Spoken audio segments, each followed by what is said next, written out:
Crush your enemies. They drew first blood, not me. See them driven before you. Oh, my user.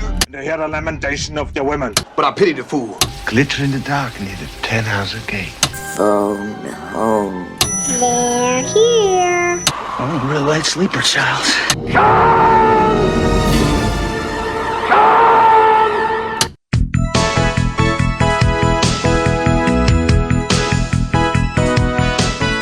Welcome to Vintage Video, where we're rewatching the 80s so you don't have to. We'll be reviewing every major film release of the 1980s in chronological order, overanalyzing what you've seen and spoiling what you haven't. I'm Patrick O'Reilly. I'm Jesse Bayless. And I'm Richard Wells. And today we're discussing 10 Violent Women, released March 1st, 1982. It was written by James Gordon White and Ted V. Mikels, directed by Mikels, and released by Studio. I guess I didn't write down the studio. Somebody want to pull up the maybe there wasn't Wikipedia one. page for that real quick and let me know? Yeah, let's see here. And released by Aquarius Releasing. Director Ted V. Mikels had turned a decent profit on the exploitation market with films like The Astro Zombies, The Corpse Grinders, and The Doll Squad in the late 60s and early 70s, but went relatively quiet for the rest of the decade, with only a single director credit in the practically unreleased Alex Joseph and His Wives, the story of real-life polygamist Alex Joseph, who plays himself in the film.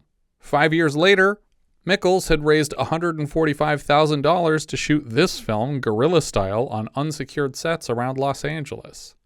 Taking after his former protagonist Alex Joseph, Mikels was also a known polygamist and cast his own wives as 8 of the 10 titular women. Oh my God. Though a sequel was announced and an IMDb page and poster for 10 Violent Women Part 2 do exist, I have not found any evidence that a sequel was ever shot and released.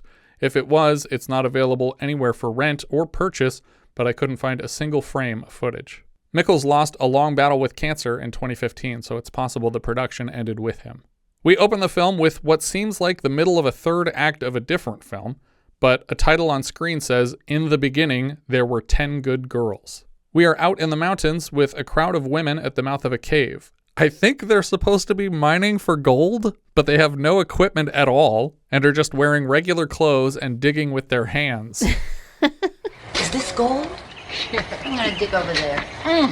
The only man here, Tom, is sitting down to the controls of an explosive device, and one of the women asks him what he thinks he's doing. Doing my job, okay? Yeah?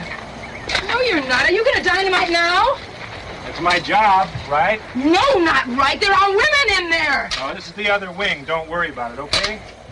Incorrectly guessing both that mine shafts are called wings and that this trigger is connected to the other wing.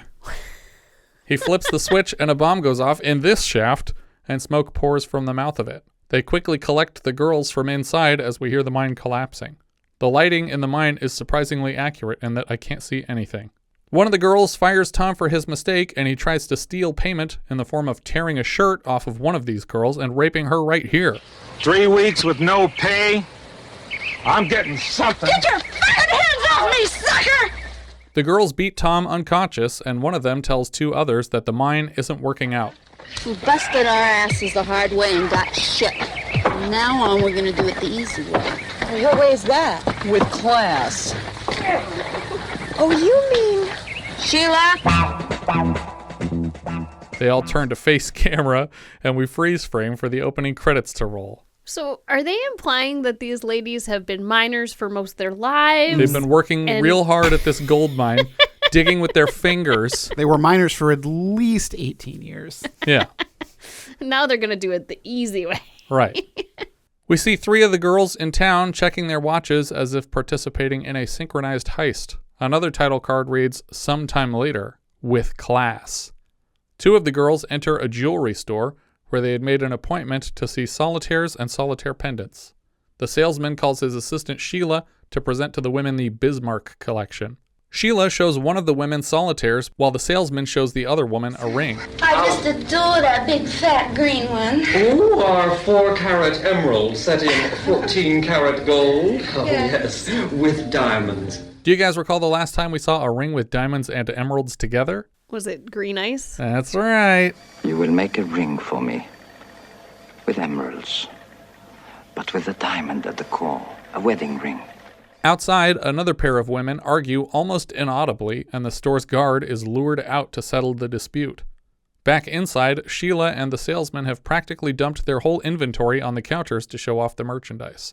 So now, of course, both women present guns and purses and order the employees to pack all the pieces into the bags. The salesman asks very weird questions. Why are you doing this? Why are you doing this? This is very valuable jewelry. I designed most of this myself.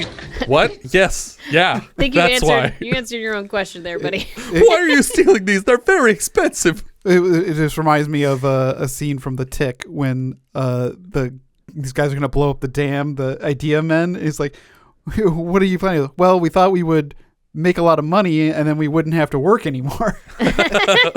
Outside, another of the titular women waits for a car honk signal from a woman posing as their limo driver. The honk indicates that a chic character is approaching the jewelry store. She intercepts the man and unconvincingly lures him away. Excuse me, do you have the time? Oh, what a lovely watch. I really admire a man with a lovely watch. Could you speak to me over here? We cut back to the arguing girls with the jewelry store guard, and they're acting like they've misplaced their car or it's been stolen. The guard scratches his head confused. Back inside, the overacting of the salesman is really the last enjoyable part of this film. Not that! Oh, please! Please, not that! No! No! He will be our hostage.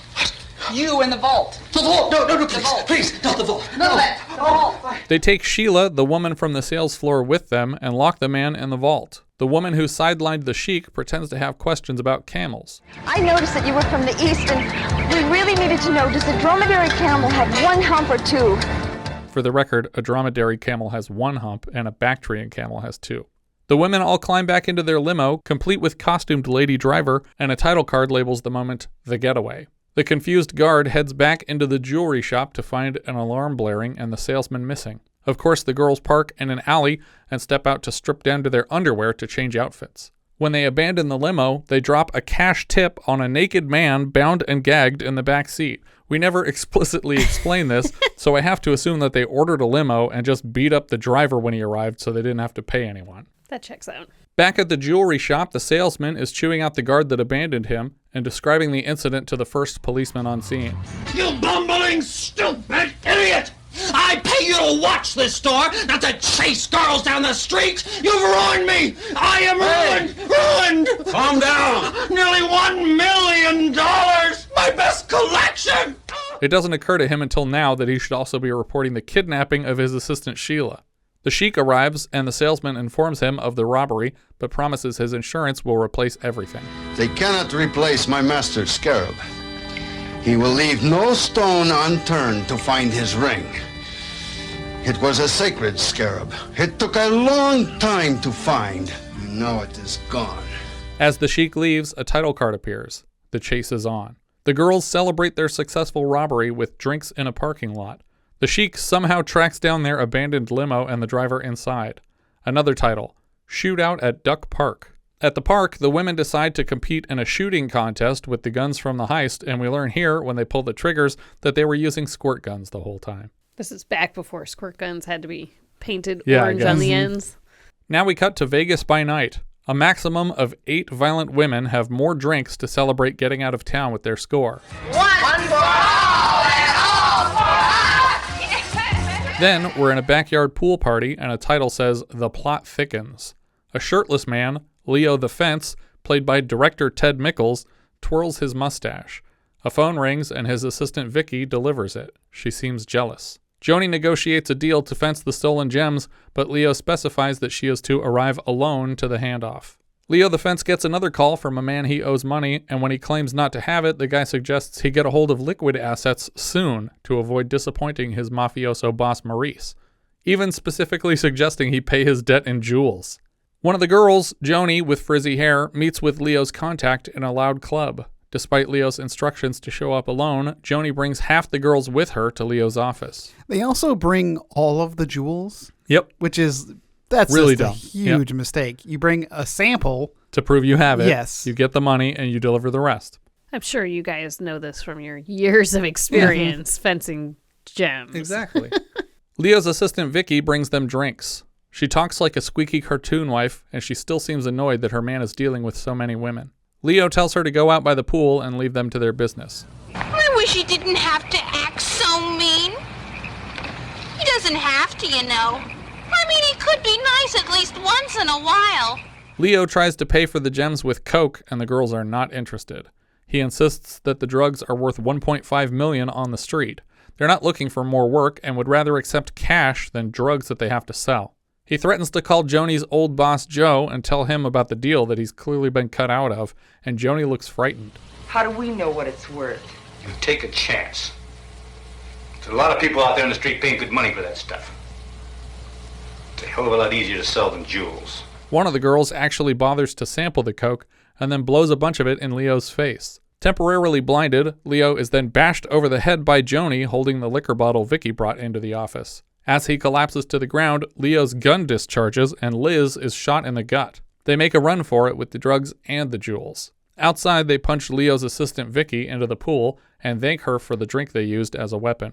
Inside, Joanie beats the unconscious Leo and stomps on his chest in high heels until they're covered in blood to ensure he doesn't come after them. Pretty sure he's supposed to be dead here. Is he? Yeah. Well, it doesn't matter because he doesn't come back. Right. Yeah. They park somewhere else in the dark, and one of the girls, Jill, cries about her friend Liz getting shot. They seem to already have given up hope of Liz surviving, even though she's alive here with them, and conscious and moaning. Joanie is mad that Jill isn't already over a death that hasn't even happened yet. Joanie slaps Jill to shut her up, and then all the girls are fighting for a while. Or just wrestling, or just tearing their clothes, I guess. Not even really wrestling. A cop pulls up and shines a light at them, and they tell him that they're just resting their eyes. When he leaves, they decide to ditch their car. They find another driver and point their guns in his face and order him out of his clothes. The guy is hesitant until they convince him they might actually shoot him, and he begs for mercy. They leave him in a Speedo on the side of the road, and just before pulling away, one of the women pulls her trigger to spray him with water. You fucking bitches! They pull over somewhere else dark and announce their intention to bury the gems on the side of the road.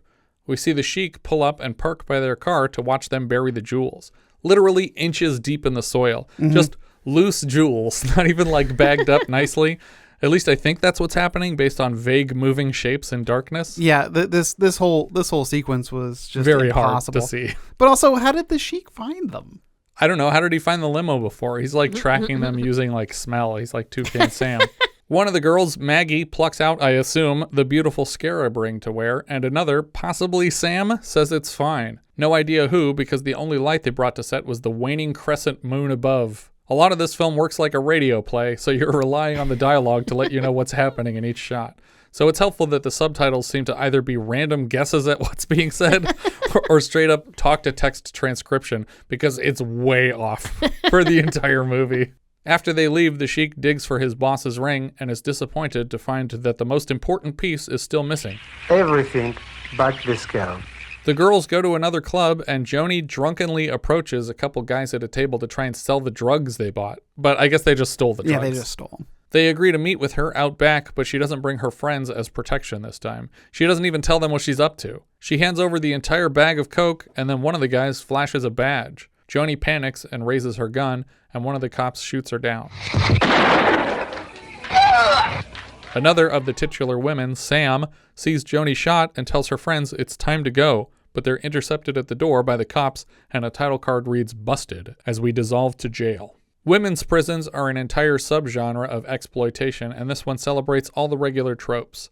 A sadistic lesbian associate warden, Miss Terry, leads each of the women to their cells. She lectures the new inmates on what a tight ship she runs here. I make it a practice to personally take time from my schedule to help any of the girls whenever they need me, day or night. Especially at night. This feels like we've just switched into a completely different movie. And we stay here for the rest of the movie. Yeah.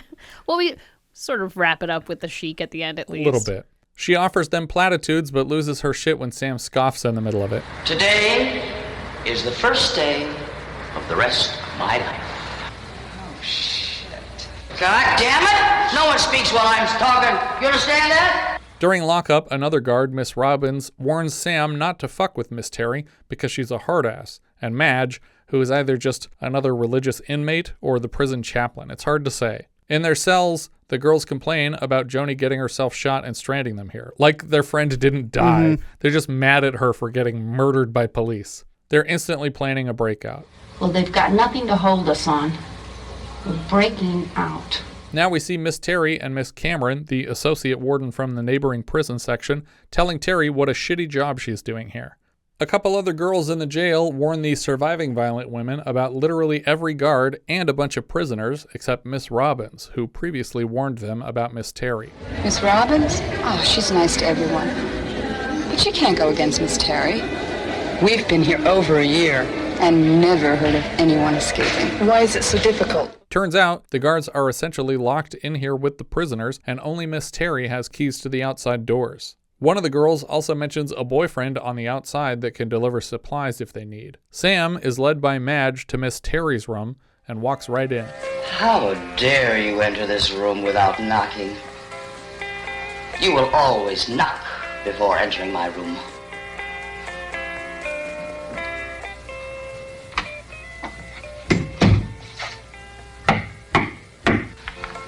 Who is it? Miss Terry offers Sam a special deal. Play along with her simple demands and she can have access to this room and romantic candlelit dinners with Miss Terry. She would even have fewer work assignments because Miss Terry doesn't want her all tired out. What do you say, Samantha? The thought of you makes me want to throw up. I don't need your privileges or you, Butch. I have been too patient with you. She got here like 6 hours ago. Miss Terry is insulted and slaps her around before ordering her out of the room. The next day, in line for showers, Miss Terry randomly accuses two girls of talking and sends them to the back of the line. Miss Robbins agrees they haven't said a thing. I distinctly heard them. Are you calling me a liar, Miss Robbins? Next 4. Miss Terry sends the next 4 girls into the shower together and then watches them through the bars for a moment. A fight breaks out in the showers, and I think they're implying that Miss Terry orchestrated it because Miss Robbins wants to break it up, but Miss Terry won't let her into the room. Among the victims of the fight is Sam, who refused Miss Terry's advances last night, so it feels a lot like payback. Sam and her friend Maggie beat the bully prisoner and her ally unconscious, and Miss Terry is annoyed that things didn't work out her way. Miss Cameron arrives to lecture Miss Terry about the unchecked fight. Now, Bree, you know the rules. We try to discourage fighting. Why did you let it continue? You know, I'm still in charge of this section. You have your job to do, and I have mine. That's just it. You're not doing your job. Miss Cameron says that she also has reports of prisoners exhibiting bruises that wouldn't result from simple prison fights. She intends to report Miss Terry to the prison board. Exactly. Is that I think sexual assault is going on. Oh, okay. We cut sometime later as Madge drags Sam to a dark room possibly meant to resemble a prison chapel. She tosses Sam to the floor and demands that she pray. Miss Terry walks in on this and knocks Sam unconscious. When she wakes later, Sam is tied to a chair and Miss Terry beats her mercilessly. She puts a bucket over her head and hits it with a stick and then whips the girl with a wet rag. Honestly, no matter how they did this bucket thing, it looks like an insufferable punishment for the actress.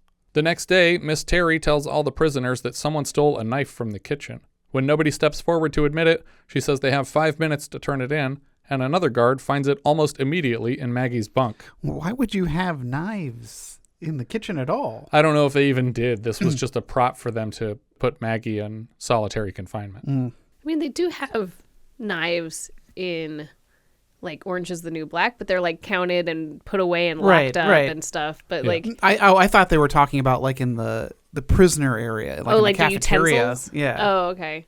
Because I'm like, you got to prepare food. Of course. It just seems like why, unless they're implying that the prisoners are working in the kitchen. Which they would be, I think. Which they would be, I guess, yeah. But we haven't seen that. Right. That night, Miss Terry goes to visit Maggie in solitary, tears off her clothes, and whips her repeatedly. The next day, we see Sam sweeping the prison, and Miss Terry's second-in-command, Madge, compliments her work. Madge says that Sam could clean the whole corridor before lunch, and Miss Terry excuses the other girls working this area so Sam can do it alone. Sam splashes Miss Terry's shoes with her mop. Oh, that mop is awkward, isn't it, my dear? Perhaps you'll find the scrub brush just a little easier to handle. She also mentions having visited Maggie's cell last night and spent several hours together. I intend to visit her every night. Can't you imagine the fun we'll have? We cut to another of the women, Jill, being harassed by a pair of prisoners in the hallway. They yank her hair, suggesting she mop the floor with it, but Jill punches both girls quickly. She makes a run for it, and they follow her, so she hides in a locker, and they run right past her. This chase goes on for a while. Miss Cameron, the associate warden for the other prison section, brings it up to Warden Clark that Miss Terry is psychotic and terrible at her job. Well, how can we hope to help any of these women with someone like her in a position of authority? As far as I know, her records show that she's dependable. After all, some form of punishment is necessary. Benson and Sam discuss their escape plan, and it's pretty brilliant. They found a corridor that leads to an exit, but the exit is locked, so they need to find a way to unlock the exit, and then they can exit. That's their plan. They found a sign for an exit, but the door's locked. So our plan is we'll unlock it and What leave. kind of prison is this? That night, Jill is attacked in her cell by the shower bully Jackie Kent. Sam calls for the guards to intervene on her friend's behalf, and as punishment, Sam is dragged away to another solitary cell. The other girls lament that this throws a wrench into their escape plan. We three are going to have such fun for the next 2 weeks. Left alone, we get a blur transition, presumably forward in time, because it ends on Sam still sitting here, and then we blur again, and we're cutting to Maggie in solitary as well. Back in Gen Pop, Jill asks Madge to borrow her Bible, and then the camera pushes through the bars toward women planning an escape in the background, and another title card says, The Escape. Once they escape the prison, the girl whose boyfriend offered to bring supplies will meet them half a mile down the road and drive them to freedom. How do you know you can trust them? Hey, they love us, and they gave their word. We cut back to Miss Terry's quarters where she's telling Sam the rules of their new relationship. Miss Terry tells her she's tired and it's time for Sam to leave. Sam makes it sound like she might finally be open to sex, and Terry is intrigued. We'll see how well you take orders first. Crawl, Samantha. Samantha complies with Miss Terry's demands. Again, Miss Terry yanks Samantha's clothes off and kisses her hard against the bed. The camera tilts up to an oil painting of Miss Terry in a vest and fedora on the wall. Back in Gen Pop, one of the women calls to Miss Robbins, the nice guard, to report a sickly, groaning prisoner Jill inside. She'll have to wait till Madge gets back. Oh, damn it, Robin, she's not jiving. It looks like she's got appendicitis. Now get her out of here so we can get back to sleep. Miss Robbins takes the sick Jill out of her cell and escorts her to the infirmary. Jill turns and elbows Miss Robbins in the gut, and we cut back to Miss Terry's room. Samantha finally breaks out of compliant mode to surprise Miss Terry. How about a drink? I'm gonna kill you! Terry reaches into a drawer and Sam smashes it on her hand and then judo chops her to sleep. She ties the woman up and steals the master keys before leaving. Meaning Sam now has keys to the outside door and rounds up her friends to escape. I like that Miss Terry has like this whole suite inside the prison. Like I like, if anything, they would probably be in some kind of barracks or have a shared sleeping space, but I don't think you would have like a full bedroom apartment inside the prison. Looks pretty nice though. Madge catches on to what's happening and tries to stop them, but the girls beat her up and stuff her in a cabinet. The girls race down the corridor toward the final exit to escape. Right outside the building, they spot Miss Terry's car and jump inside using the same keyring they stole. They drive, I believe, Miss Terry's car out to the boyfriends staged down the road who brought a change of clothes for everyone. Once they've changed into new outfits, the girls split up to head back to town. Some of them leave with the boyfriends, and the rest split up into smaller groups to hitchhike. Maggie, wearing the ring, happens to lean into the Sheik's car to request a ride. At least, I think it's the Sheik's car, but the shot is so dark that you literally can't even see the silhouette of the driver. But maybe we're just supposed to recognize his pattern of speech. But of course, my dear ladies, I would love to give you a ride. They ask for a ride to where they buried the gems, but when they can't find them anywhere, they decide to come back again to look later, when they aren't being tailed by authorities. Next, they ask the same Sheik for a ride to the cantina where they were arrested. Apparently Maggie left the ring here, somewhere safe, so that the authorities wouldn't take it when she went to jail. As they get back on the road, the chic driver notices Maggie is wearing his boss's prized ring. Where would you get such a ring? From a very rich boyfriend. We cut to the girls headed to their hotel rooms for the night. No idea how they're paying for any of this, unless the boyfriends brought a shit ton of spare cash in their supply run. Sam and Maggie lay across a hotel bed together, and Maggie orders a stream of consciousness list of random food items. Must have a lot of money to just be joking around ordering shit you don't need. Downstairs, we see the Sheik on the phone with his boss, promising to get the ring back soon. That night, a silhouette, probably the Sheik, sneaks into Maggie and Sam's room to collect the ring, but the girls wake up at the last second and consider calling the police about the intruder. Then they remember they are literally jailbreakers. In the morning, someone knocks on Sam and Maggie's door. It's Jill, and I think Beth, the girl who was shot earlier. I guess she recovered from having been shot. I can't tell who hardly anyone is in this movie. They announced the previously discussed plans of running away to a stage show will only work for the two of them because the show only had 2 slots to fill. Beth tells them she spoke with Carol and Joanie, and they also successfully got away. That leaves, I think, 4 violent women, doesn't it? We only discussed the fates of 6 of them. I know one of them died. Yeah. Maybe 2 of them died. But we're also not taking into account all the women in the prison. I think there are 8 violent women in this movie, and they just called it 10 violent women for no reason. I guess they could call the prison... Oh, the other women that were not involved in the crime? Or the prison guard lady. Sure. Like, she's pretty violent. I mean, you could say 20 violent women if you want. Lots of violent women. The Sheik speaks with his boss about the ring and is told to deliver the girls and the ring to the dock as soon as possible. Be sure they have the ring. Then get them to the dock. There I will have a proper reception awaiting them. It shall be done. The Sheik returns without his turban, dressed as a sailor. He says Jill and Liz put so much on their tab that he can't afford to pay it. He says they're leaving for the Mediterranean shortly and invites the girls along as staff on what they probably assume is a cruise ship. The girls are excited, but when they see it, it's just a large yacht. The captain welcomes them aboard as long as they can work. The girls agree right away to the terms, offering whatever services they need. You say you'll do anything? No. Yes, we'll do anything. They lie to the captain that they can dance, and he welcomes them aboard. Below deck, we see women dancing in belly dancer harem dresses, and Sam and Maggie are unceremoniously dumped on stage with the dancers in just the clothes they wore here. Later, they're getting the hang of this dancing, and we see the Sheik and policemen in the same dancing stage area of the boat. He tells the girls that he has recovered his boss's diamond, and they won't press charges since they have everything they wanted back. But they escaped from prison. That's still a crime. Yeah. Yep. But these guys don't care. They get extra dancing violent women. It's like you weren't under arrest for stealing 1 gem. You were arrested for your associate tried to sell drugs. $1.5 million worth of cocaine to 2 undercover police officers. And I don't know if they figured this out yet, but you also stabbed a man to death with a shoe. And you also attacked people in the jail. The Sheik moves to put his arms around Sam and Maggie. Now, shall we have a little wine and prepare for our pleasant journey ahead? We freeze frame here and then cut to the Sheik's boat out on the water and an epilogue that reads, "So they sailed off into the sunset, living happily ever after." The end. That's 10 violent women. This was unbelievably painful. All the women are interchangeable. Yep. They're almost identical. I mean, Mikels has a type, which is why you don't cast all 8 of your wives in the same movie. And there's just nothing. There's nothing here to appreciate.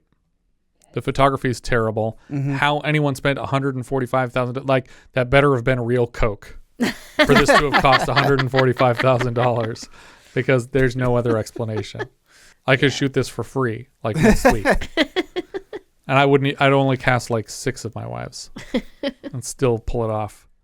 Because I don't think we even name all 10 titular women. Well, I was looking at the cast. It's there's definitely 12 to 14 named women. Yeah, but the whole trailer and poster is just the prisoner women. And it's called 10 Violent Women. And they're not the 10 Violent Women. You know, when you want to do an Ocean's 11, you have to... What makes Ocean's 11 work is Each character is unique. But how brilliant would that be if they walked into the Bellagio and they're like, put all your diamonds right here. Gun. Now put them in here. Bye. Oh my God, they did it again. Those oceans, those. And dare I say, this movie wasn't super exploitive. No, it wasn't. There's not a lot of nudity to it.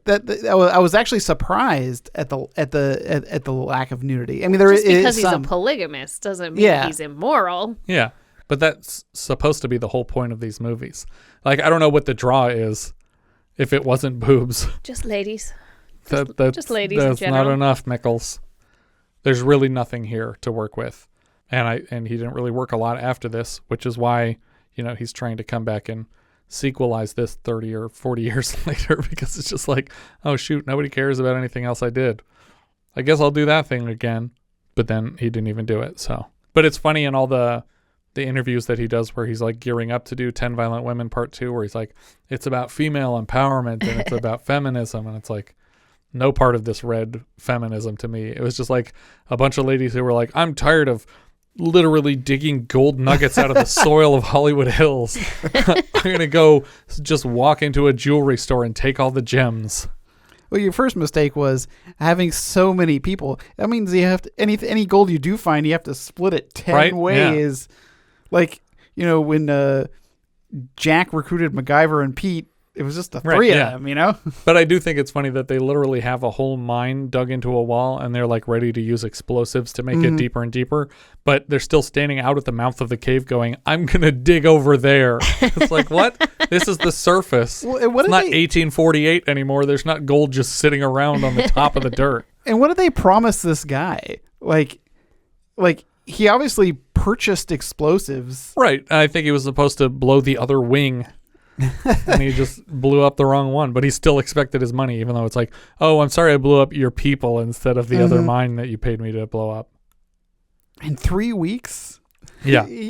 Has he been blowing stuff up for 3 weeks? I also loved that when the salesman in the jewelry store is trying to explain to the sheik what happened, or to the sheik's, assistant, that he's just like, look, everything was perfectly safe when it was in the vault, but they asked us to take it out of the vault, and then we gave it all to them. What am I supposed to do? And it's like, not take it out of the safe? Maybe that would have been good.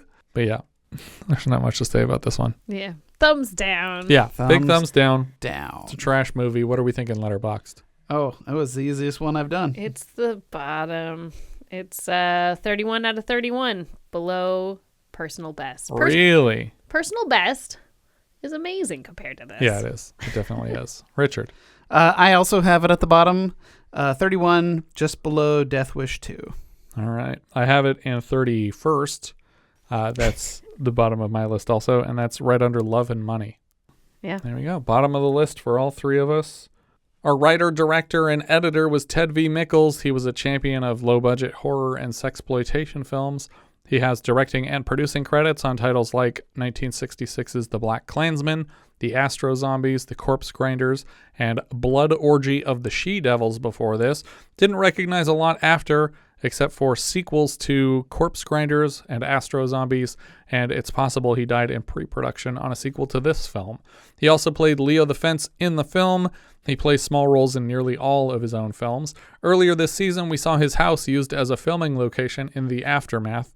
As I mentioned in that review, he was courted to direct the film, but walked away when they refused to change the title to Invasion of the Mutant People. But he still let them shoot in his house, which I think we said was also later Madonna's house. Like somehow this guy was in a position to own a house that was later owned by Madonna, the guy who made this movie.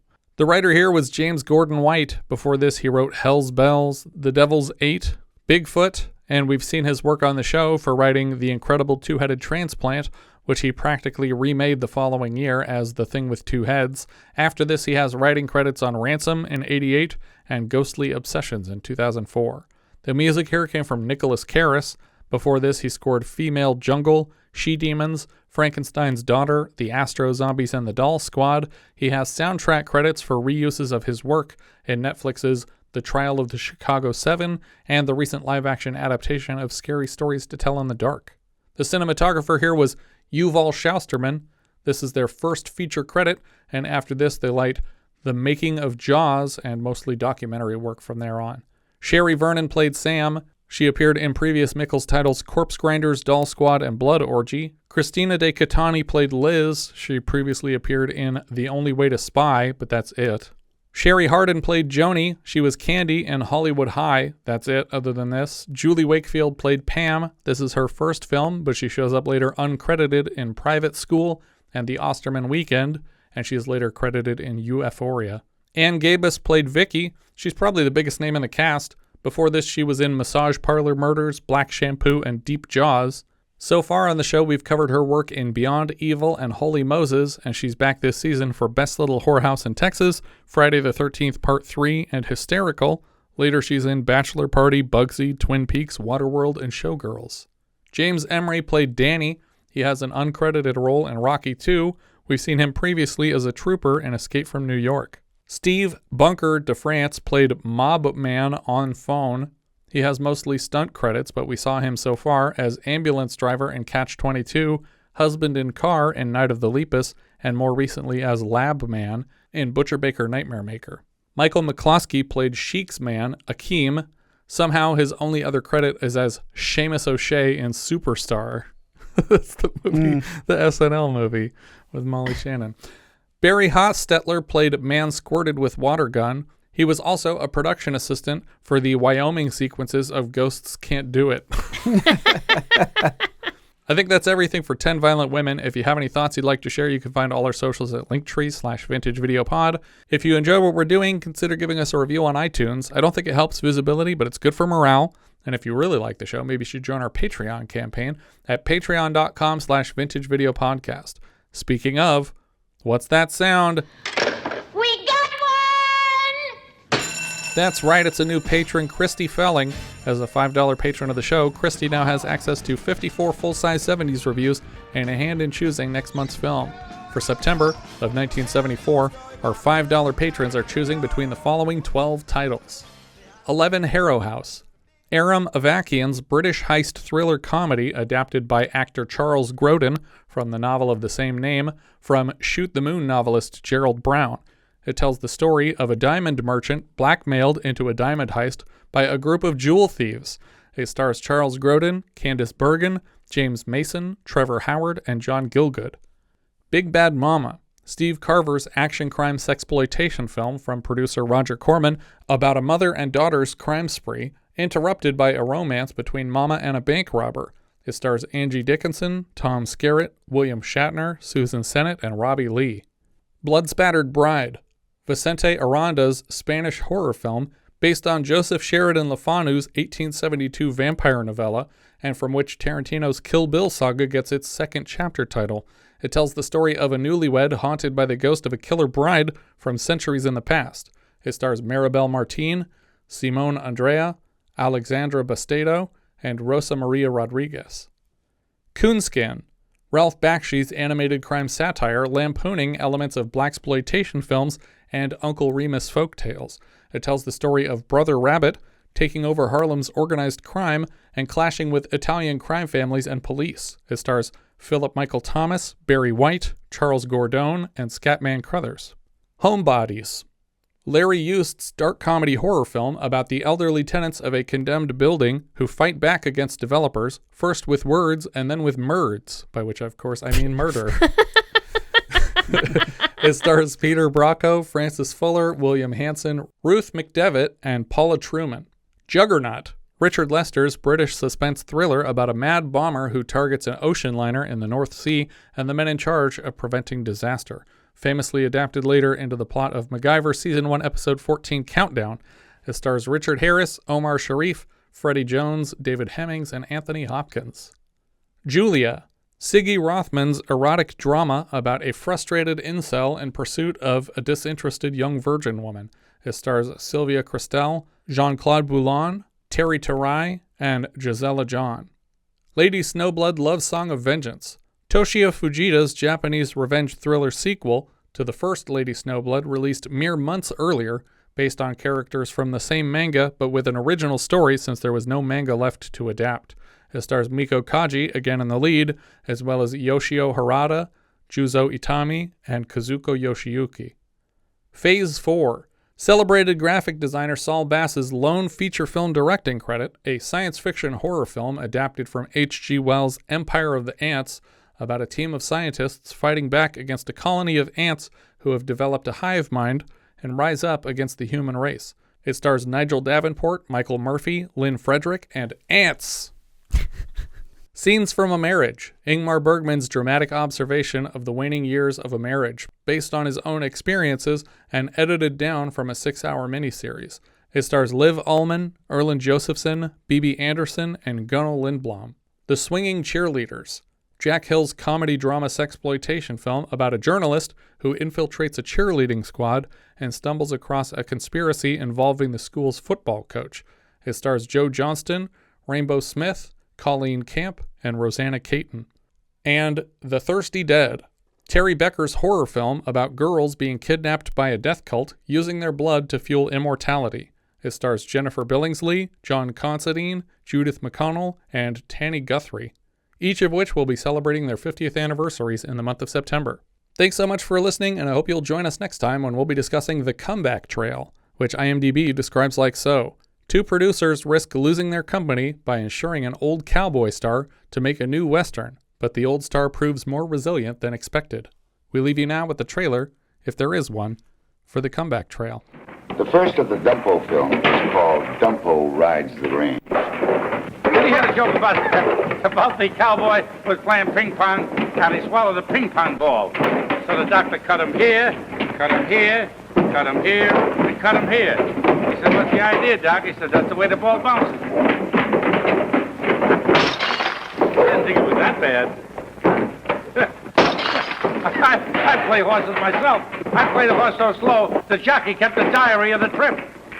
Some people play a horse to win, some to place. I should have bet this horse to live. The jockey hit the horse turned around. He said, "What are you hitting me for?" There's nobody behind us. Forget the whole thing.